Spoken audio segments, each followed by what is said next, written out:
And experts have commended the Nigerian Electricity Regulatory Commission's decision to grant permits to MTN Communications Nigeria Limited, Golden Penny Power Limited, Even Hill Synergy, and other companies for mini-grid electricity generation.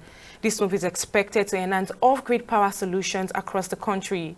Emeka Ojoko, the executive director of NEPA Wahala NG, commented on the development, noting that the permits will enable mini-grid operators to establish their plants in underserved areas. He also highlighted that this would allow them to negotiate tariffs with the host of the communities. It's a good development. Sometime last year, NEC passed an amendment to the existing mini-grid regulations. The first one was passed in 2016 and it was outdated. But this regulation that was passed in December last year basically created a more flexible regime for NEC to grant licenses, mini-grid licenses to designated companies for them to provide electricity to underserved areas, primarily the rural areas.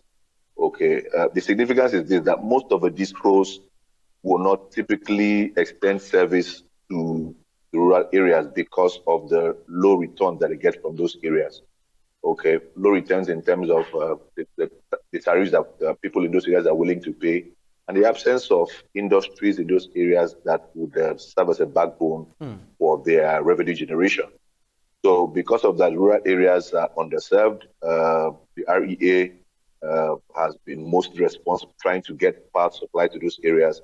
But with this new regulation now, mini-grid permit holders are allowed to now set up their plants in these underserved areas and then negotiate with them for tariffs that those areas are willing to pay, right? Unlike what we have with the discos, where the tariffs are set by NEC, okay, and for those who are on the band A tariff will be crying right now at the exceedingly high rates that we are paying for power supply.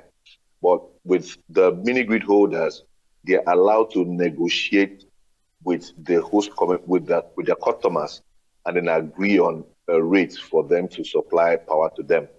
Now, I need to make these points here quickly that the permit granted to MTN is not a mini-grid permit. The permit that was given to them was to set up captive generating plant. Okay, that means that they're supplying they are generating power for their own consumption. For their cell sites or something? Sell to consumers, yes. Not to sell to consumers.